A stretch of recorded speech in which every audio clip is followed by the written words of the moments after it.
Hoje, nós vamos conversar sobre a Taesa, empresa de transmissão elétrica com forte histórico de dividendos, que esteve nas graças do mercado, tendo sido uma queridinha durante anos, mas que cada vez mais os investidores vêm falando das preocupações e riscos ao seu redor.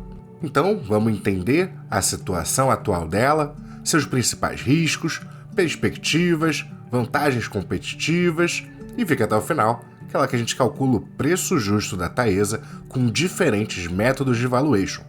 Tudo isso para a gente entender se ela é uma boa oportunidade para 2025 em diante.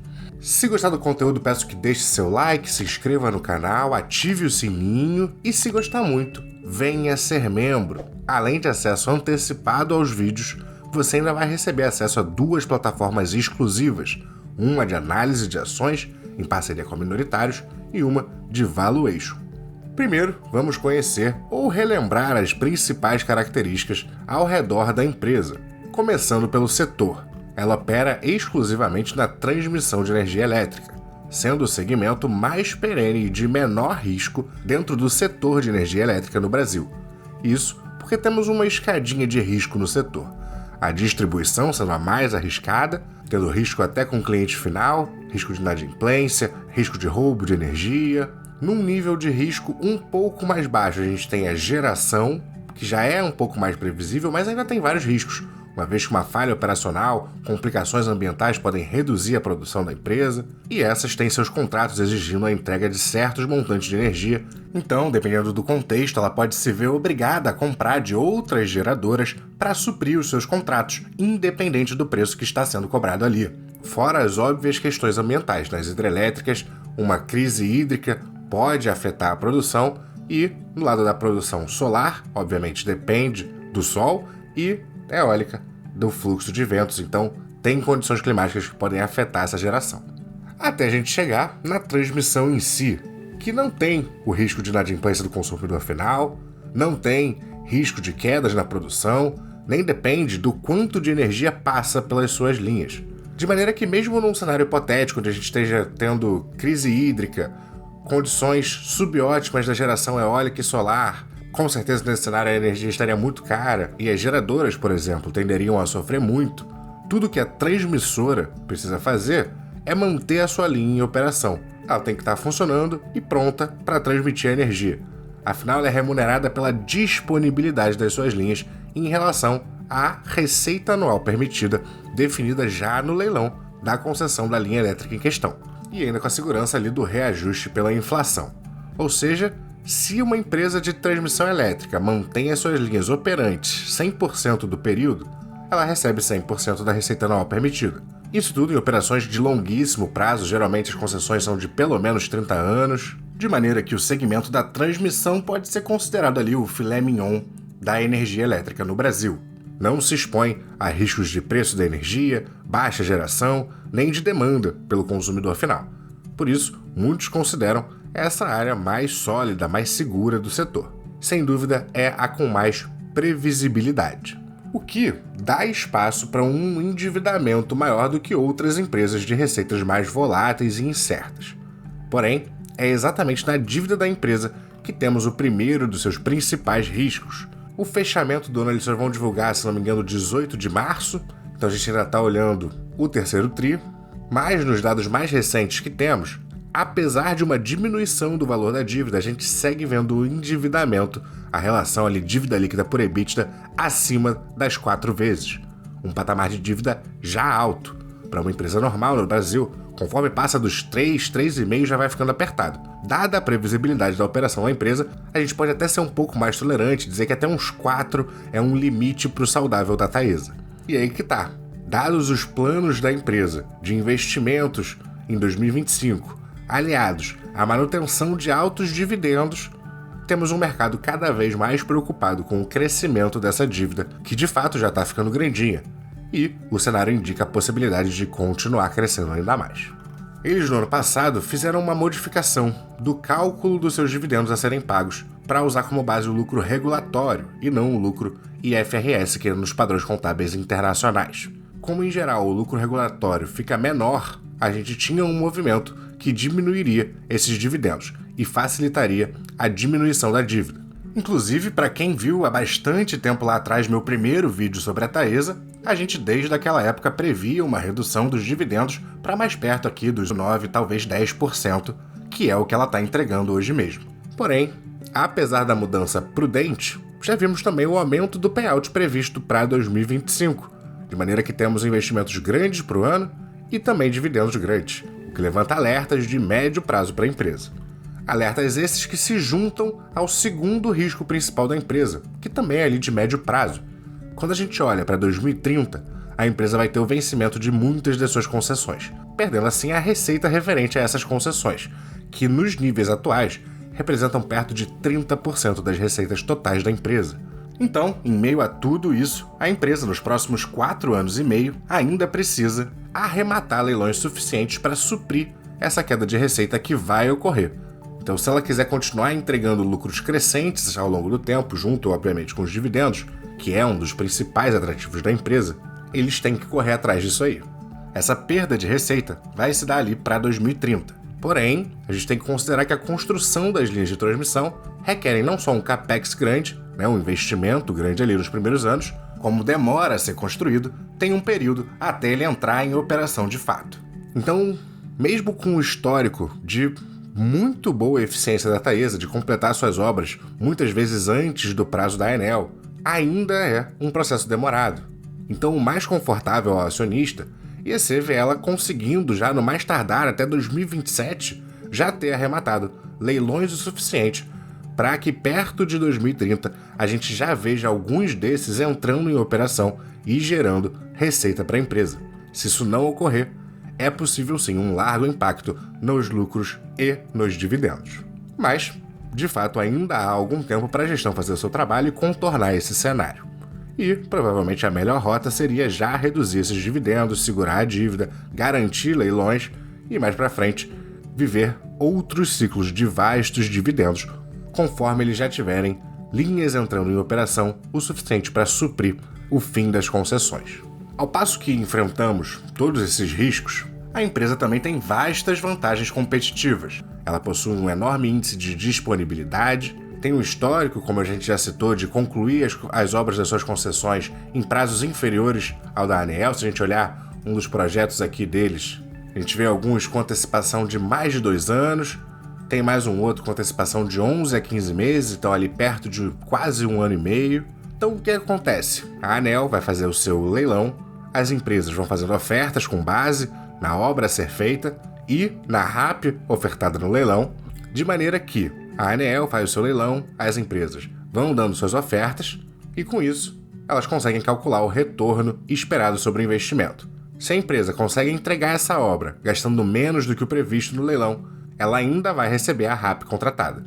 Mas tendo feito um investimento menor, ela consegue aumentar a taxa de retorno para o acionista. E eu estou citando isso porque, de fato, é parte do histórico da Taesa a gente ver esse tipo de qualidade na sua operação, na sua construção, na disponibilidade, no manejo das suas linhas. Mas, de fato, há preocupações, principalmente porque a gente está vendo empresas que eram mais voltadas à geração, como a própria Engie, começando a botar seus pezinhos cada vez mais ali na transmissão, sendo mais competição para esses leilões. Mas ela sem dúvida tem muita expertise em construir, manejar e operar essas linhas de transmissão.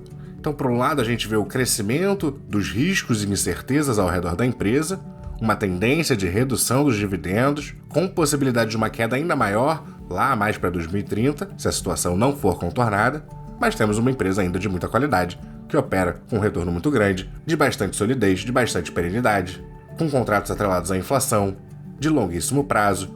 Boa parte da sua dívida é também atrelada ao IPCA, e como as receitas vão sempre sendo corrigidas também pelo IPCA, é uma dívida casadinha que oferece um risco um pouco menor, e ela tem um cronograma do vencimento da dívida propício para ela conseguir fazer bons investimentos nos próximos 5 anos, que é esse período de atenção para a empresa.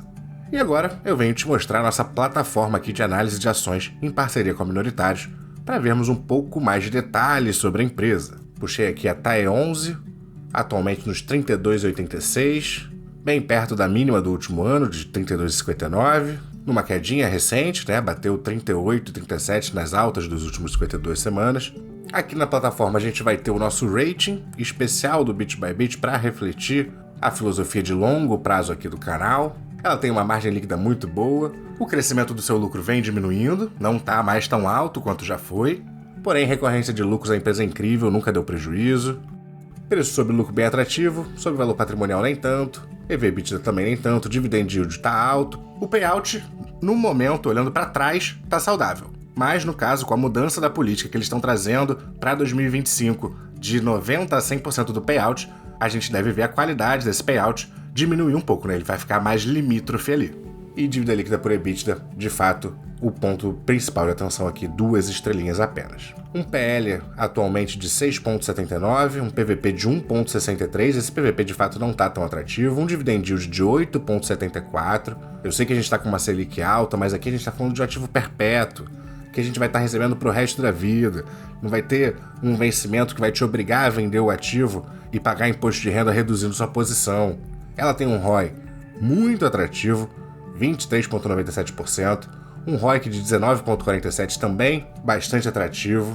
Quando a gente olha aqui de verde a sua cotação, de azul o lucro por ação, a gente vê que ela começou a ensaiar uma recuperação nos últimos 12 meses, ao mesmo tempo que a cotação vem caindo, porém eles ainda não se cruzaram, então pode haver um pouco mais de queda ainda para eles se equilibrarem novamente. E quando a gente olha aqui no fundamento agora, a margem de lucro, né, a margem líquida, ela ainda se encontra a patamares bem inferiores aos últimos anos. Se a gente olhar em margem EBITDA, o movimento é bem similar. Então, de fato, ela está um pouco mais de dificuldade nos últimos períodos ali. Devido à estabilidade do fluxo de caixa, ela sempre opera com uma margem EBITDA bem alta, bastante atrativa, porém a margem líquida também é boa. Mais uma vez, a gente olhando aqui as barrinhas verdes, o fluxo de caixa livre muito consistente, uma empresa com uma geração de caixa muito sólida, a vasta maioria dos anos entregando um fluxo de caixa livre bastante positivo.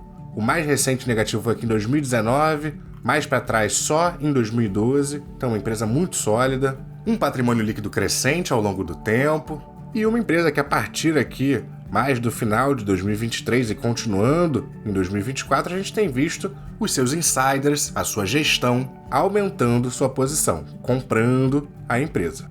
Nos métodos de precificação automática, a gente tem aqui pelo método de Graham 46,92, indicando uma margem de segurança, porém, se a gente olhar o modificado para ser um pouco mais pé no chão, 37,53, só 14% de margem de segurança. Em relação ao PVP histórico, temos um pouquinho, 7% de margem de segurança, e no método Bazinha exigindo 6% de dividendos, 46%. Mas, no contexto atual, exigir só 6% de dividendos de uma empresa voltada aos dividendos não é condizente com a situação, então a gente tem que vir aqui fazer o nosso próprio valuation. Aqui eu puxei a Taesa 3, que entregou 1 bi de fluxo de caixa livre em 2024, vou estimar já um crescimentozinho, 1,15 bi, com uma taxa de crescimento que vai ser pequena para os próximos 5 anos, porque a gente tem todas as incertezas de 2030 que a gente vem falando, então coloquei 2,5%, um 11 de taxa de desconto, 3 de crescimento perpétuo, porque para depois desse cenário é bem mais provável que ela consiga voltar a encaixar um crescimento, desconto perpétuo de 8%, e a gente chega aqui ao seu preço justo de R$ 9,13. Olhando o método de Graham, porém agora modificando o crescimento para trazer para um cálculo um pouco mais realista, considerando o contexto atual da empresa, projetando aqui 4%, a gente chegaria a um preço justo de R$ 10,77, bem em linha com o que ela está no preço atual dela. Vindo aqui para o método de Gordon, esse já baseado nos dividendos, então, mais uma vez, não podemos estimar um vasto crescimento, vou colocar 1,5%, com os mesmos 11 de taxa de desconto. E aqui a gente chega num preço justo um pouquinho mais alto, 12,58. E para finalizar os nossos cálculos, a gente vem no desconto de fluxo de dividendos, mesma taxa de crescimento, mesmo desconto, taxa de crescimento perpétuo até um pouquinho mais baixo, né, 1,2, 8 de desconto perpétuo, e mais uma vez um preço um pouquinho mais alto, trazendo aqui para R$ 13,66. A média de todos os nossos cálculos fica aqui em R$ 11,54.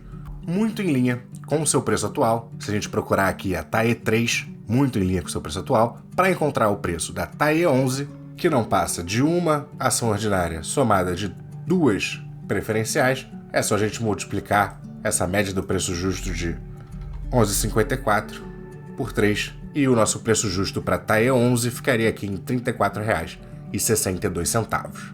Dada toda a qualidade da empresa, eu não vejo o menor motivo para se livrar da posição. Eu gosto da empresa, é uma das empresas que faz parte do meu portfólio, porém, é também uma empresa que eu não estou aportando no momento.